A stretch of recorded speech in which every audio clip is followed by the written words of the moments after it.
tonga amin'ny fotoana farany amin'ity fandarana manokana ity zasenao ary tolorana ny arahaba irariana ny fitahiana feno avy amin'Andriamanitra izany ianao sy ny ankonanao. Toerana rehetra izay andraisanao izao fandarana izao dia hampahery izay andro any hoe tsy misy tsy hain'Andriamanitra atao. Tsy misy tsy hain'Andriamanitra atao. Atsaiko ianao hoe ndao aloha hivavaka dia avy eo resahana ny amin'izany. Hivavaka isika. Andriamanitra dianay io, tsy misy tsy hainao atao. Izany tokoa no fanandramana rehefa miara-miaina aminao. Irianay androany ny ahatsapan'izany koa angatahanay ny fanahinao masina no hitarika anay anatin'izao fotoana hifampaherezana izao. Dia misaotra sahady ny amin'ny fitahianao amin'ny anaran'i Kristy. Amen. Tsy misy tsy hain'Andriamanitra atao. Dia aloha andray ny soratra masina indray zasenao hoe andao ny voalazan'ny filazantsara ny Matio toko 8:20 dia ny 9:20 no vakiana. Matio toko 8:20 dia ny 9:20 milaza manao hoe ary Jesosy nijery azy ka nanao taminy hoe tsy hain'ny olona izany fa hain'Andriamanitra ny zavatra rehetra. Raha miaino an'izany teny izany fotsiny dia efa mahazo hery. Tsy hain'ny olona izany fa hain'Andriamanitra ny zavatra rehetra. Inona indray re no tian'Andriamanitra hoe tena hampita amiko sy aminao tokoa amin'ity androany ity? Araka ny efa resaka ombeny teto dia hoe maro ny zavatra sarotra izay miseho mandraka hariva eo amin'ny fiainantsika zanak'olombelona ary indraindray toa mampametra-panontaniana ary mahavery hevitra ny maro mihitsy. Lohatenina boky iray indray andro no nanaitra nanao hoe Andriamanitra raha manana planina marina ho an'ny fiainako ianao, taiza renao tamin'ny alakamisy? Matetika rehefa tody zavatsarotra zasenao dia alaim-panahy hitady valiny ny amin'ireny fanontaniana maro izay mibosesika ao an-tsainao ireny ary matetika ohatran'ny tsy hahitam-baliny manko izy ireny. Lasa mametra-panontaniana ny amin'ny fahaizan'Andriamanitra indraindray ary farany moa dia latsaka amin'ny fisalasalana lalina mihitsy mba tsy azo asenao an'izany. Ary izao ny mahavariana hoe ny zavatsarotra dia sehatra isehon'ny voninahitr'Andriamanitra. Amin'ny fotoana izay ahatsapahanao ny tsy fahefanao na inona mihitsy no lazao amin'Andriamanitra manao hoe Andriamanitra sarotra ho azy ao fa tsy aminao. Izany hoe manampy asanao hampiorina mandrakariva ny finoana amin'ny fianteherana amin'Andriamanitra. Izany asaina atao izany ka ny zavatsarotra mantsy dia tsy natao hoe hitondra fahakiviana ho an'ny tena fa avelany iseho izany mba ahafahana mahita sy miaina ny herin'ny Diosa.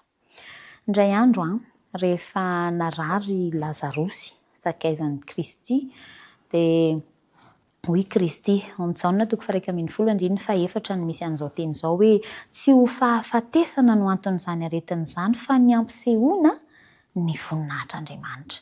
Dia irinana hoe zasenao mba hatsapa ohatran'izany manoloana an'izay toe-javatra misy eo amin'ny fiainana ka rehefa misehatra ny onja manafitra ity fiainana mandalo nefa feno fisafotofotony ity zasenao ary rehefa mitondra enta-mavesatra noho izany dia andeha tsaroana fa hain'Andriamanitra ny mampitony ny tafiotra. Manome ohatra ho asanao koa izao ny Luka toko 9:5-20. Izao no lazainy hoe ary natahotra izy ireo sady gaga ka niresaka hoe isa moa ity no manidiny ny rivotra sy ny rano izy ka manaiky azy izany? Ny fotoana sarotra indrindra ary ny herin'Andriamanitra sy ny fahaizany dia afaka manao zavatra tsy azon'ny olombelona atao ary tsy takatry ny saina ho eritreretina. Ny Luka toko 7:17 koa izany izao dia milaza manao hoe fa hoy Jesosy amin'izay fotoana izay izay zavatra tsy hain'ny olona dia hain'Andriamanitra. Namana andeha hitoky amin'izany tenin'Andriamanitra izany fa Andriamanitra mahay ny zavatra rehetra ary izay tsy hain'ny olona dia hain'Andriamanitra. Izany hoe arakaraky ny hitokisana amin'Andriamanitra izany no hienan'ny tahotra ao anaty ny amin'ireo loza eto amin'ity izao tontolo izao ity. Ary mety tsy ho tsapantsika akory ny fidirany an-tsehatra kanefa dia izao miasa misalovana hatanteraka izay mahasoa asanao nefa Andriamanitra. ao amina asa soratra iray hoe testimonies for the church boky 7 dia misy an'izao fanambaran'izao avy amin'ny ilay mpanoratra kristiana antsoina hoe Ellen White moa hoe ny fitantanan'Andriamanitra dia mahay mampivelona zavatra rehetra ho amin'ny tsara ho an'ireo izay tia azy. Ary ny toe-javatra izay toa mampidi-doza sy manan-kibo indrindra no matetika izany ampiasain'Andriamanitra hitondrana ny fitahiana lehibe indrindra. Manome hery sy fanantenana izany fa na ny zavatra sarotra ara dia afaka ampifilian'Andriamanitra ho tsara. Misy pastora anankiray koa antsoina hoe Hayden Wilson Tozer dia nilaza an'izao teny izao izy hoe mino aho fa maty ho ahy Kristy satria tsy mampino izany. Mino aho fa nitsangana tamin'ny maty Kristy satria tsy azo atao na hoe impossible izany. Dia mety ho gaga zaza ianao ny amin'izany fanambarana izany fa ny azo resahana dia hoe tsy vitan'olombelona dia vitan'Andriamanitra. Ary ny tsy vitan'olombelona mihitsy no efa nitanterahany Kristy dia ny ho faty ho ahy sy ho anao. Ny tsy hain'olombelona tao no efa nataony dia ny nitsangana tamin'ny maty. Ka androany, eo amin'ny fiainana manomboka androany, andeha azo antoka amin'ny zavatra sarotra rehetra miseho dia eo Kristy vonona hanampy asa ianao satria hainy izany. Raha raisintsika ilay teny hoe hainy dia raha ho alavaina dia mba ahafahana manana antoka ampiarana ho tahaky ny fenitra mba hanampy hiotrany amin'ireo sakatsakany eo amin'ny fiainana dia ilay hoe hainy metomboka amin'ny aintso dia afaka atao hoe aintso tadidiana hoe hery tsy voafetra fa mihoatra noho ny kajikajy sy ny lôjikantsika olombelona ny herin'Andriamanitra. Ny dia hoe antoka ho azy ho anao ny fitsanganany tamin'ny maty tena hainy eny hatramin'ny nitsangana sy ny manangana amin'ny maty aza. Ny ao amin'ilay hoe hainy dia hoe izy no mitantana na sarotra aza ny lalana manana planina matipaika ho azy ho anao izy. Hainy enina nomeny asa ianao ny zavatra rehetra. Efa nomeny asa ianao ny hery ilaina amin'ny fiainana sy ny toe-panahy. Ary ilay farany moa amin'ilay hoe hainy dia andeha ho raisina tahaka ny hoe iray amin'ny teny fikasany dia ny fikitra sy anao fanandramana amin'ny teny fikasany mihitsy ary no andrasany amiko sy aminao satria maro ny teny fikasany ary iray amin'izay dia hananana antoka ny amin'ny ho avy feno fiadanana. Ka izao hoe andeha atao zava-dehibe ho azy ho anao ny mifototra amin'ny tenin'Andriamanitra. Ary rehefa miresaka ny hoe mahasoa dia ny lafim-piainana manontolo ny voakasika izany ka tsy ny ara-materaly ihany anie fa ao anatin'izany koa ny ara-panahy. Tsy ny fiainana ara-nofy ihany izany fa ny ara-panahy ihany koa ka tsy ny ankehitriny izay mandalo ihany sy miserana no andeha hiverina fa ny maharitra mandrakizay ihany koa. Dia ny fahasoavana izay hery ho an'ny fiainana sy ny toe-panahy izay tena ilaina dia tsy ho azo raha tsy hoe mbola amin'ny herin'olombelona ihany no anatanterahana azy fa amin'ny herin'Andriamanitra. Dia izay tsy azo atao amin'ny herin'olombelona mihitsy no andeha hanaovana fanandramana hanaovan'Andriamanitra azy amin'ny heriny dia izy ilay Andriamanitra.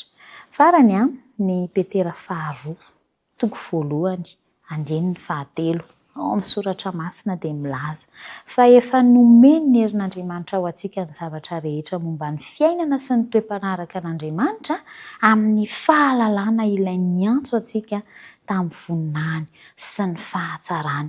Raha toizana eo amin'ny 1:2 amin'ny Petera 2 kosa dia miresaka fa hoe tamin'ny fanandevozan'ny fahotana no nampitombony ho azy ho anao ny fahasoavana sy ny fiadanana amin'ny fahalalana tsara an'Andriamanitra sy Jesosy tomponsika. Ka izao hoe mahay ny Andriamanitra, mahay ny Andriamanitra, mahay ny Andriamanitra ao ka andeha izay no lazaina amin'ny tena mandrakariva.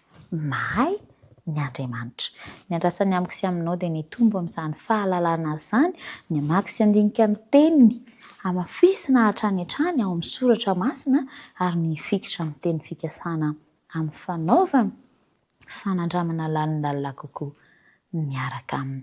Dia Kristy ilay efa tonga nofo maty ho azy ho anao no hitarika asainao ary ny tsy hain'ny olona dia hainy, ny zavatra rehetra dia hainy, dia izy hatrany no hitokisako sy hitokisanao amin'ny zavatra rehetra.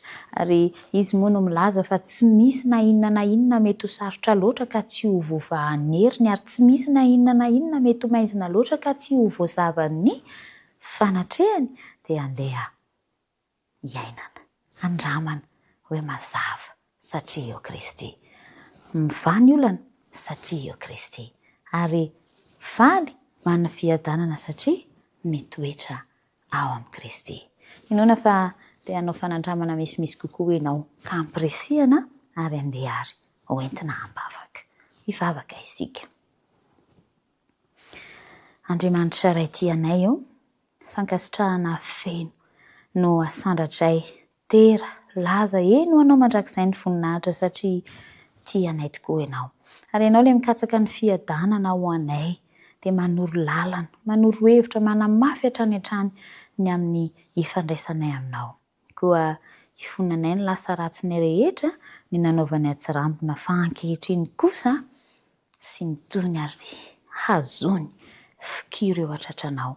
Sao sy tia namana ity mba ahatonga anay hiara-mandeha aminao amin'ny fotoana rehetra, anaiky ny sitraponao dia ahita hoe hainao tokoa ny zavatra rehetra ka hitombo amin'izany fitokisana aminao izany.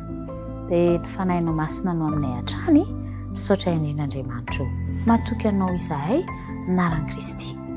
Amen. Dia ny fiadanam-pon'i Kristy ary no anjaka ny fiainako sy ny fiainanao satria mahay ny zavatra rehetra izy dia hay ny zavatra rehetra kosa asianao miaraka aminy ary ho feno fifaliana, ahita fahombiazana ho voninahiny mandra-pionary.